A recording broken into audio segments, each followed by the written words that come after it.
New Calvinism for Dummies, Part 3. Okay, we're going to start off this part by talking about one of the major tenets of New Calvinism, this whole idea of the golden chain of salvation, used differently by saints of old. We'll look here at how the New Calvinists use the term, and several of the major figures in New Calvinism are difficult to tie directly back to the forum, but this is one of the tenets that enables us to do that. The citation to from where I took these John Piper quotes is there on the bottom, underneath the gold chain. Basically, the idea is again, their interpretations of Romans 8:30. And by the way, if you want to know the difference between a new Calvinist and a real Calvinist, the difference is how they interpret Romans 8:30. A real Calvinist will say that sanctification is not included in Romans 8:30 because sanctification and justification are separate, and glorification is guaranteed when you're justified. And but a new Calvinist would say Paul didn't talk about sanctification in that verse because justification and sanctification are one of the same. And because of what they believe of this whole concept of the golden chain of salvation, that's irrefutable that they think that they're fused. Here, John Piper, I've got two quotes here, talks about two kinds of synergism in this chain. And he says one image and he's talking about how we see the chain of salvation. And he says our image is of Christ walking along. This is one of the images he doesn't want you to see. A Christian walking along the edge of a great chasm, which he needs to cross to get to heaven. Again, notice the clear indication there that they believe that sanctification completes justification, and that sanctification is the link that ties glorification and justification together. No, the two were linked together before the foundation of the world. He is hypothetically holding on to one end of the chain, leading into the past. Day by day, he is forging the links of faithfulness as best he can, doing his best, in other words, with some help from the Holy Spirit. So, this is a dissing of co-laboring with the Holy Spirit or being helped by the Holy Spirit. Well, why does he see a problem with that? Because they see the whole process as justification or a salvation process. Orthodox Christians don't see it that way. They don't see it as the Holy Spirit helping us to complete salvation. They see it as the Holy Spirit helping us in sanctification or regeneration, and it doesn't matter if the Holy Spirit helps us because our justification is a finished work and already determined. Glorification's guaranteed. And then he mentions another type of synergism here where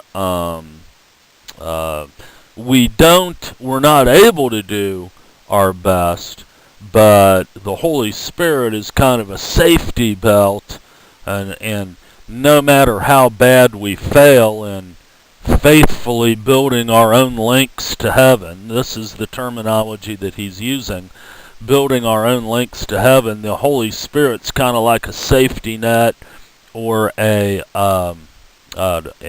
safety harness.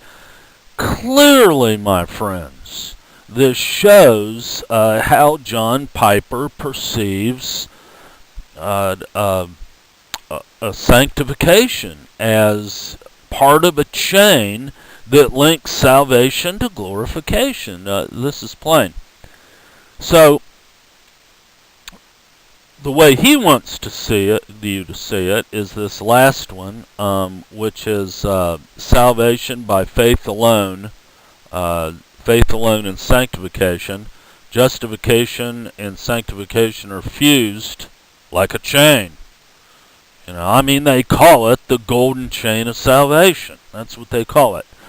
He says, there is a danger on the way to salvation in heaven. We need ongoing protection after our conversion. No, we don't. There's absolutely no danger in us reaching heaven if we're saved. It's guaranteed. Where's the danger? There's danger in not pleasing the Lord. I suppose life's dangerous. Christians are oftentimes in dangerous situations, but if we're saved, our ultimate salvation is guaranteed. He says our security does not mean we are home free. Okay? There is a battle to be fought. There is, but not for justification. And you notice he doesn't clarify that. And this is classic John Piper doublespeak, nuance, whatever you want to call it. There's a battle to be fought. Well, in what regard, Dr. Piper? In regard to fighting for our salvation? Well, in fact, in the book, When We Don't Desire God, I believe the title is. In fact, that's his thesis, that we have to fight for our joy. Okay? But the only problem is, also in the book, he makes joy synonymous with salvation. So in the book where he plainly says that we're fighting for our joy, he's also saying we're fighting for our salvation. All right? So, at any rate, he says, and this battle we need protection with and help far beyond what we can supply for ourselves. This means the means God uses to protect us is faith. Now, this is key. All right, we have quotations from other new Calvinists on this point. This is key. Note again, this means God uses the means, okay? The means God uses to protect us is faith. All right, Ernest Reisinger says that we're kept by God through faith. All right, we are now being protected by the power of God through faith. Stop the presses. Stop the presses. Our faith then in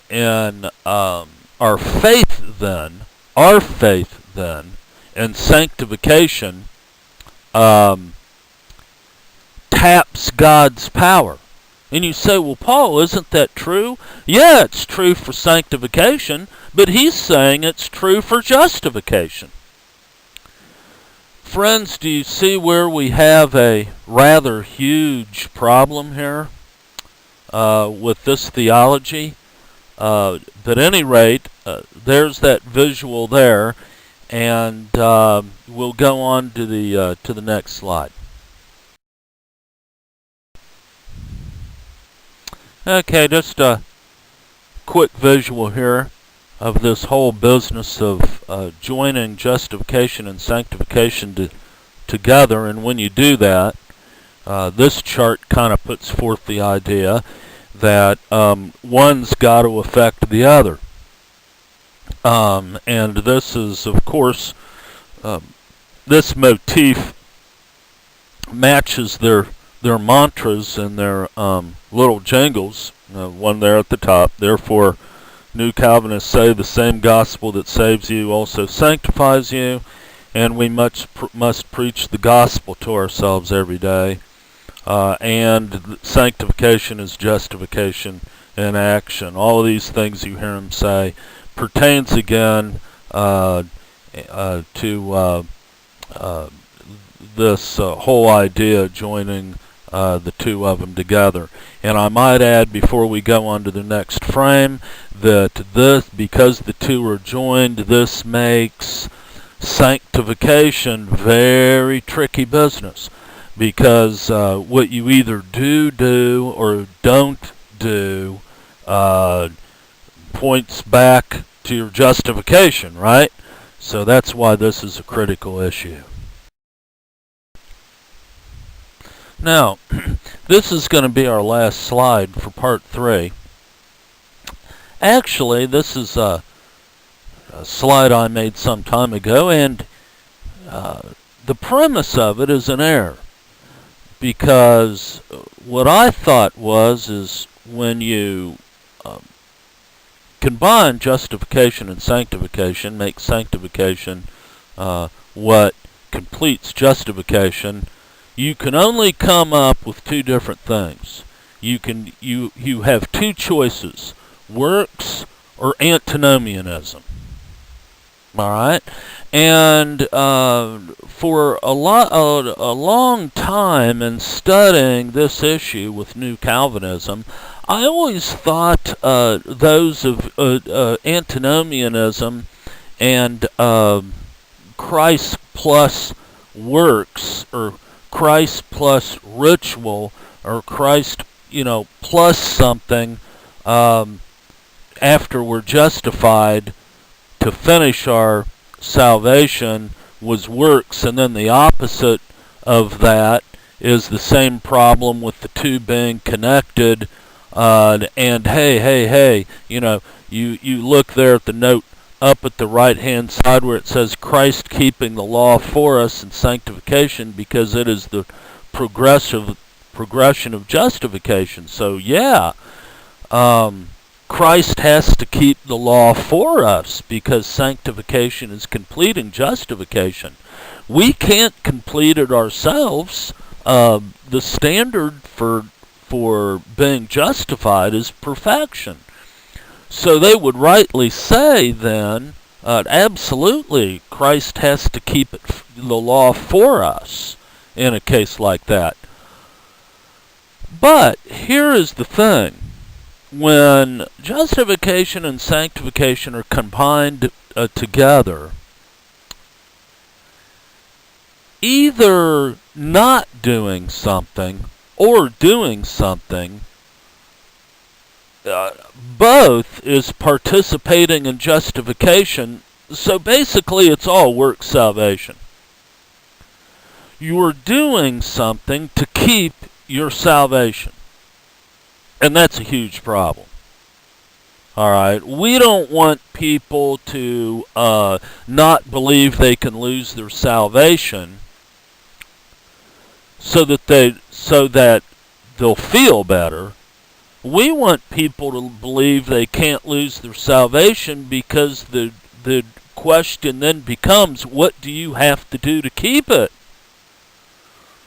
Alright? So, both are work salvation. Salvation, or, salvation plus not doing anything for salvation. Salvation plus works for salvation.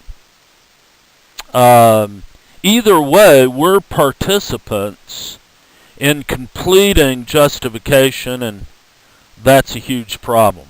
Now, we're going to end part 3 with this slide, and we are going to move on to part 4 to look at this issue deeper.